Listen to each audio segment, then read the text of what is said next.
પાલનપુરમાં કાળજુ કંપાવી નાખે તેવી દર્દનાક ઘટના સામે આવી છે। તિરુપતિ રાજનગરમાં રહેતી 13 વર્ષીય માસૂમ દુર્વાએ ગેસ ગીઝરની ગૂંગળામણથી જીવ ગુમાવ્યો છે। માસૂમ દીકરીના મોતને લઈને સમગ્ર પંથકમાં અરેરાટી ફેલાઈ છે।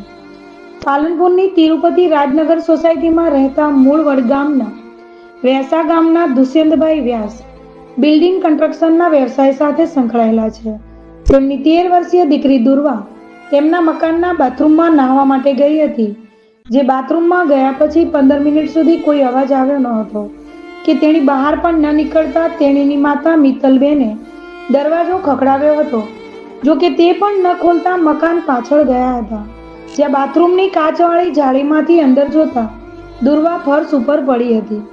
આથી પરિવારજનો એકત્ર થઈ ગયા હતા અને બાથરૂમમાં દરવાજો તોડીને દુર્વાને ખાનગી હોસ્પિટલમાં સારવાર માટે ખસેડાઈ હતી, જ્યાં તબીબને બાળકીને મૃતક જાહેર કરી હતી।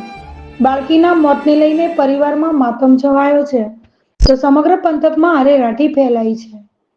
બપોરે દીકરી નાહવા માટે બાથરૂમમાં ગઈ હતી। 15 મિનિટ સુધી બહાર ના આવતા અમે તપાસ કરી તો એ કંઈ બોલી નહીં, એટલે અમે પછી દરવાજો ખોલીને જોયું તો તે અંદર બેભાન અવસ્થામાં પડી હતી। ગેસના ગળતરના લીધે થયું હોય અથવા તો પડી ગયું બેભાન થઈ હોય, એમ્બ્રેસ થઈ ગયું હોય। પછી દવાખાને લઈ ગયા, ડૉક્ટરે તેને થોડી ટ્રીટમેન્ટ કરી પણ કોઈ પ્રયત્નથી પોસિબલ ના બન્યું, એટલે ડૉક્ટરે તેને મૃત જાહેર કરી હતી। પછી બપોરે 1 થી 1:30 વચ્ચે બની રહી આ ઘટના। લીકેજ નથી ગેસ, એના પછી તો અમે બી બધા બાથરૂમમાં નાહ્યા સવારે બધા। અમારી તિરુપતિ રાજનગર પરિવારની ખૂબ લાડકી દીકરી દુર્વા આજે અચાનક અમારા વચ્ચેથી જતી રહી છે, અને એક ઘટના એટલા ટૂંકા ગાળામાં બની કે કોઈ કશું કરી શકે એમ હતું જ નહીં।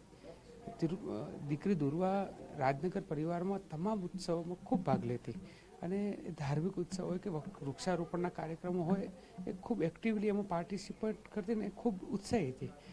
આજે જે ઘટના બની છે, આજે ગીઝરના કારણે જે લીકેજ થાય ને ગેસના કારણે બેભાન થઈ, અને એના પછી એને યોગ્ય સમયે ઘણો સમય દાખલા તરીકે અંદર પડી રહી, એટલે બેભાન અવસ્થામાં પડી રહી ગેસ અંદર જવાના કારણે ગૂંગળામણના કારણે દીકરી દુર્વાનું આજે અવસાન થયું છે।